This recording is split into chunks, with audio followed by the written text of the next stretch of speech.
एक छोटा सी बात ये जानना चाहता हूँ कि जितनी भी अच्छी चीजें हैं वो पूरे हिंदुस्तान में दिखाई जाती हैं, बड़े शानो शौकत से दिखाई। अगर कोई मिल भी जाती है ना कहीं पर, या तो कहीं खोदने के समय पे मिल जाए तो उसका म्यूजियम में रख दिया जाता है, उसको भी दिखाया जाता है। ऐसी वहाँ कौन सी ऐसी गलत चीज है जिसको हमें देखने से रोका जा रहा है?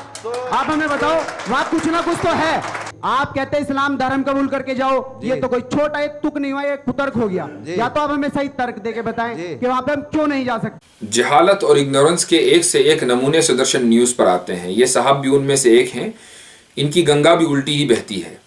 अच्छी चीज को दिखाया नहीं जाता, बल्कि अच्छी चीज को छुपाया जाता है और छुपाकर रखा जाता है, और हर एक को उसको देखने की इजाजत नहीं होती। अगर उसको सड़क पर लाकर रख दिया जाए तो उसकी अहमियत 2 दिन के अंदर खत्म हो जाए। दुनिया के आप किसी भी मुल्क में निकल जाइए, अगर कोई भी वहां की सबसे इंपॉर्टेंट चीज है तो उसको उतने ही पर्दों में छुपा कर रखा जाता है, और हर एक की वहां तक एंट्री नहीं होती, बल्कि खास लोग जाते हैं। और अगर किसी की एंट्री होती है तो पास लेकर या टिकट लेकर जाते हैं। और अगर इसके बावजूद आपको कुछ लगता है कि मक्का में मुसलमान कुछ छुपा रहे हैं, उन्होंने कोई ऐसी चीज मक्का में छुपा कर रखी हुई है जिसके बारे में वो ये नहीं चाहते कि आप जान जाएं, तो मैं आपकी इत्तला के लिए अर्ज कर दूं कि इसी शो में एक ख्वाजा सरा, एक हर्मैफ्रोडाइट बैठा हुआ है, और उसने खुद एतराफ किया है कि 2014 में वो मुसलमान बनकर हज करने के लिए गया और उसने वहां कुछ दिन गुजारे। कि मुझे हिंदू नहीं रहा जाता, मुझे इस्लाम कबूल करके हज भी करना पड़ा। तो इतने दूर जाने की जरूरत क्या है कि आप मुसलमानों से पूछें कि मक्का में क्या छुपा रखा है। आपका एक हम मजहब, आपके एक मजहब वाला, बल्कि आपका एक रिलीजियस स्कॉलर, अब तो आपका मजहबी स्कॉलर बन चुका है, वो आपके शो में मौजूद था। उससे आप पूछते कि भाई तुम 2014 में हज के लिए गए थे, तुमने क्या देखा वहां? ऐसी क्या चीज छुपी हुई थी कि जो हम लोगों को मालूम नहीं है और मुसलमान उसके ऊपर पर्दा डाले हुए हैं? तो ये सवाल हमसे न पूछकर आप अपने उस पैनलिस्ट से पूछते तो ज्यादा बेहतर था, आपको बेहतर जवाब मिलता। अगर आप गहराई से देखो तो हिंदू लोग एक्चुअली में मूर्तियों की पूजा नहीं करते हैं, बल्कि भगवान की पूजा करते हैं मूर्ति के थ्रू। ये वैसा ही हो गया जैसे कि आप अपने फादर को याद करते हो उनकी फोटो देखकर। फोटो के जरिए आप अपने पिता को याद कर रहे हो और उनको प्यार जता रहे हो, लेकिन इसका मतलब ये नहीं कि आप एक्चुअल पिता को भूलकर सिर्फ इस फिजिकल फोटो को ही प्यार जताने लग जाओ और याद करने लग जाओ। सिमिलरली हर हिंदू जानता है कि यहाँ पर मूर्ति के जरिए भगवान की पूजा करी जा रही है, एक्चुअली में उस फिजिकल मूर्ति की पूजा नहीं करी जा रही है। इस चीज का एक अच्छा जवाब आचार्य प्रशांत जी ने दिया था जब मैंने उनके साथ बात करी थी। मूर्ति जो है वो एक सफल प्रयोग रहा है। मूर्ति अमूर्त तक जाने का एक अच्छा साधन रही है। और जब मूर्ति पूजा की जाती है तो उसमें कभी नहीं कह दिया जाता कि मूर्ति सत्य है। उसमें यही कहा जाता है कि मूर्ति के माध्यम से मैं सत्य में प्रवेश करूंगा, साकार के माध्यम से मैं निराकार में प्रवेश करूंगा। ये जो एक तरह का हिंदुओं में एक मिसकंसेप्शन है, इसको क्लियर करना बहुत जरूरी है। ये जो कहा ना, आप अपने बाप की तस्वीर देखकर बाप को याद करते हैं, हम मूर्ति देखकर खुदा को याद करते हैं। मैं एक सवाल करता हूं, अगर एक आदमी अपने बाप की तस्वीर की जगह गधे की तस्वीर देखकर बाप को याद करे, तो क्या यह बाप की तौहीन नहीं है? यकीनन बाप की तौहीन है, क्योंकि बाप की जो तस्वीर है, जैसी तस्वीर है उसी को तो देखना चाहिए ना। आपने बाप को देखा और आपने उसकी तस्वीर बना दी। आपने बाप को देखा, आपने फोन से उसका फोटो ले लिया। बाप के मरने के बाद आप उसको फोटो को देखकर बाप को याद करते हैं, समझ में आता है, क्योंकि तस्वीर उसी की है। लेकिन अगर आप गधे की तस्वीर देखकर बाप को याद करने लगे तो आप खुद तौहीन महसूस करेंगे कि आप अपने बाप की तौहीन कर रहे हैं। जिसकी कोई तस्वीर नहीं हो सकती, उसकी तस्वीर बनाना उसकी तौहीन नहीं तो और क्या है? एक और मिसाल ले लीजिए। जगह जगह जो सरकारी दफातर हैं मसलन, वहां पर मोदी जी की तस्वीर लगी हुई है, जो कि मुल्क के प्राइम मिनिस्टर हैं। आप उनकी तस्वीर हटाकर राहुल गांधी की तस्वीर लगा दें, तो क्या यह हुकूमत की खिलाफ वर्जी और मोदी की शान में गुस्ताखी नहीं होगी? जितने मोदी भक्त होंगे वो कहेंगे कि भाई ठीक है, राहुल ने भी दाढ़ी रखी हुई है, मोदी ने भी दाढ़ी रखी हुई है, इसका मतलब ये नहीं राहुल गांधी को की तस्वीर मोदी की जगह लगा दी जाए। मोदी की तस्वीर मोदी की तस्वीर है, राहुल गांधी की तस्वीर राहुल गांधी की तस्वीर है। आप एक इंसान की तस्वीर दूसरे इंसान की नहीं बना सकते। तो जिसकी कोई तस्वीर हो ही नहीं सकती, जिसका कोई शेप नहीं, कोई फॉर्म नहीं, उसकी तस्वीर बनाने का क्या मतलब? और ये तो फिर खुदा है। बहुत सी चीजें और तसव्वुरात ऐसे हैं कि जिनकी आप सुबह कयामत तक तस्वीर नहीं बना सकते।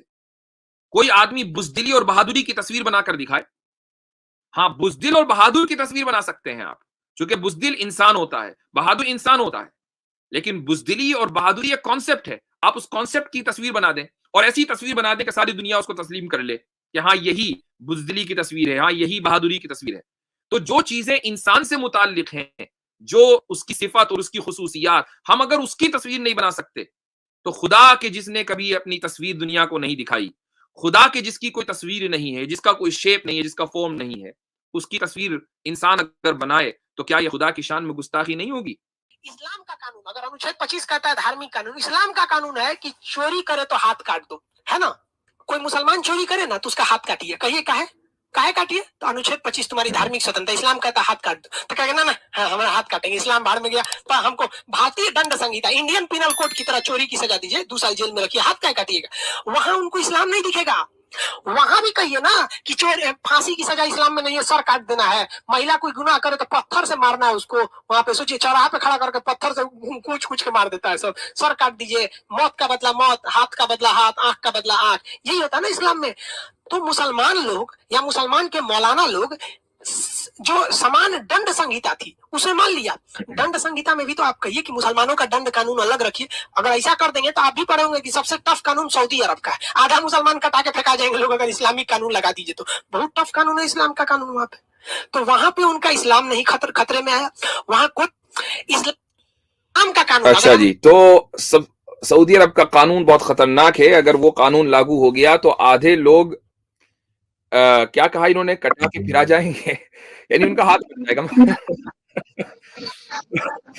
तो उनका हाथ, आधे लोग जो हैं वो हथकटे होंगे। तो अगर ये उसूल मान लिया जाए तो फिर सऊदी अरब की आधी आबादी जो है वो हथकटी होनी चाहिए इस उसूल की रोशनी में।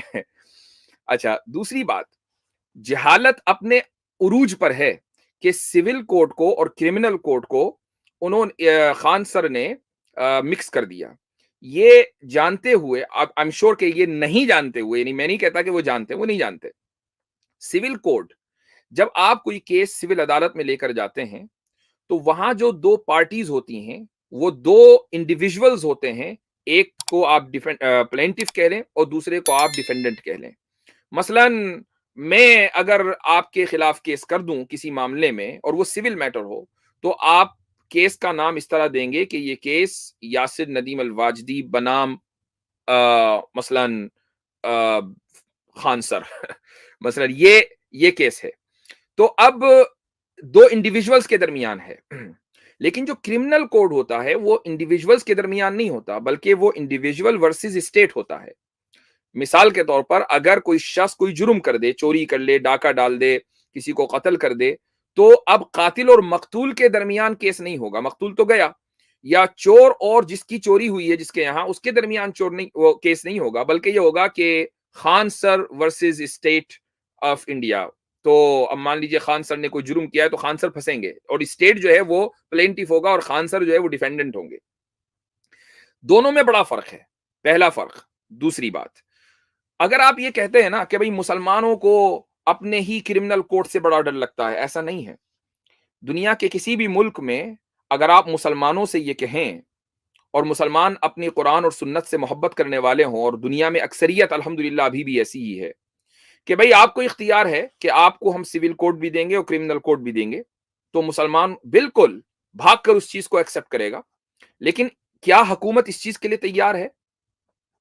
क्या हुकूमत ये यानी जो सिविल कोड है मुसलमानों का 3-4 मसाइल के अंदर जो एक एक्सेप्शनल ट्रीटमेंट है, हुकूमत वो छीन रही है।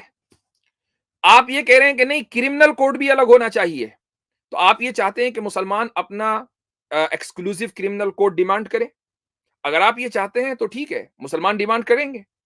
अगर देश की और मुल्क की ये ओपिनियन बन जाए कि मुसलमानों का अपना क्रिमिनल जस्टिस सिस्टम होना चाहिए कुरान और सुन्नत के ऊपर, बिल्कुल होगा, मुसलमान इसका बढ़ चढ़ कर इस्तेकबाल करेंगे। लेकिन उसकी कुछ शर्तें हैं। वो शर्तें ये हैं कि आपके जो जज हैं, जो आपके कॉलेजेस, लॉ कॉलेजेस से निकले हैं, उनको इस्लाम का कुछ पता नहीं है, उनको फिक़्ह का नहीं पता, उनको इस्लामी कवानीन की अलिफ बा और ABC नहीं पता।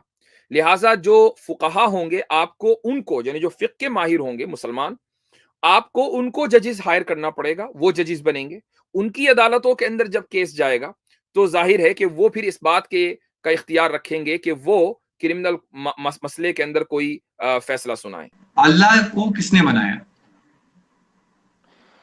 अल्लाह को किसी ने भी नहीं बनाया। ये क्या सवाल हुआ कि क्रिएटर को अगर किसी दूसरे क्रिएटर ने बनाया हो तो उसको क्रिएटर कोई कहेंगे, वो खुद क्रिएशन है।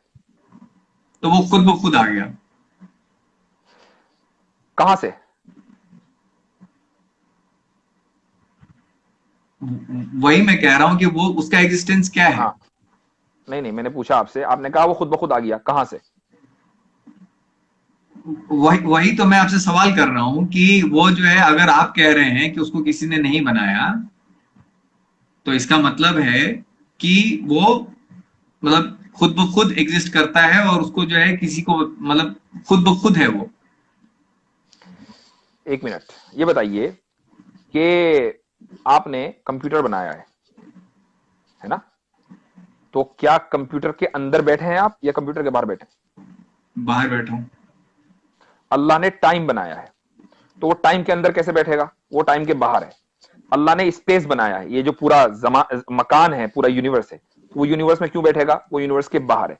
तो जब वो टाइम बनाने के बाद टाइम से बाहर है, तो आप उसको ये नहीं कह सकते कि वो फला टाइम में तो था, उससे पहले नहीं था। ठीक है। जब कंप्यूटर बनाने वाला कंप्यूटर से बाहर है, तो टाइम बनाने वाला टाइम के अंदर कैसे होगा?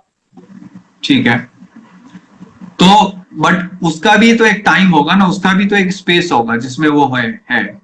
ये क्या बात हुई? अभी मैंने आपसे कहा कि जब कंप्यूटर बनाने वाला कंप्यूटर में नहीं है, तो टाइम बनाने वाला टाइम में नहीं है, टाइम से पहले है। और जब उस जो टाइम, आप उसको ये नहीं कह सकते कि भाई इतने मिलियन साल पहले अल्लाह ताला था, उससे पहले नहीं था। क्योंकि जब आप कितने भी पीछे जाएंगे, आप मिलियन बिलियन ट्रिलियन जिलियन चले जाएं, वो टाइम है। उस टाइम को बनाने वाला अल्लाह है। तो जो बनाने वाला है टाइम का, वो कभी टाइम में नहीं होगा, बल्कि टाइम के बाहर होगा। और जो टाइम के बाहर होगा, आप उसको टाइम से जज नहीं कर सकते। इसलिए आप ये नहीं कह सकते कि अल्लाह कब आया, क्योंकि जो कब का सवाल है, ये उसके लिए होगा जो टाइम के अंदर है, ना कि उसके लिए जो टाइम के बाहर है। तो मतलब कुछ ऐसी चीजें हैं जो खुद मतलब हमेशा से रह सकती हैं, वो हमेशा से है, ये आपका कहने का कुछ ऐसी तात्पर्य है। चीज नहीं, सिर्फ अल्लाह। कुछ ऐसी चीज नहीं, सिर्फ अल्लाह, सिर्फ क्रिएटर।